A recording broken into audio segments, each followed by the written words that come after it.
السلام علیکم سامعین، 27 ربیع الاول اور 1 اکتوبر ہے۔ خبر کا عنوان ہے سعودی ولی عہد کا بڑا جھوٹ۔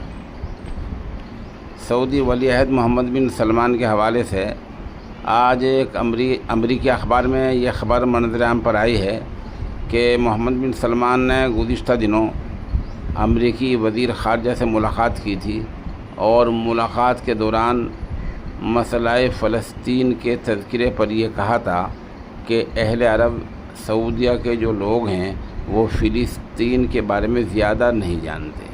انہیں مسئلہ فلسطین کی زیادہ واقفیت نہیں ہے، اس لیے وہاں یہ بحث زیادہ موضوع والی نہیں ہے، یہ مسئلہ وہاں ترجیحی نہیں ہے، یہ مسئلہ دوسرے نمبر پر ہے۔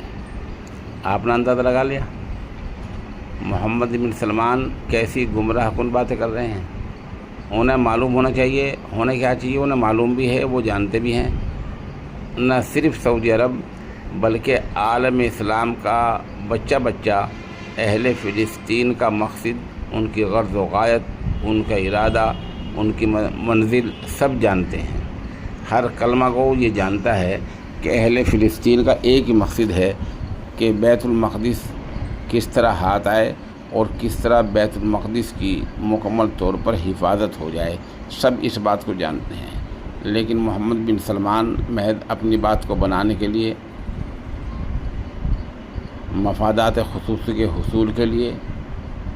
اور محض اپنی عزت کی خاطر یہ جھوٹ بول رہے ہیں کہ ہمارے یہاں سعودی عرب میں اہل فلسطین کے بارے میں لوگ زیادہ نہیں جانتے۔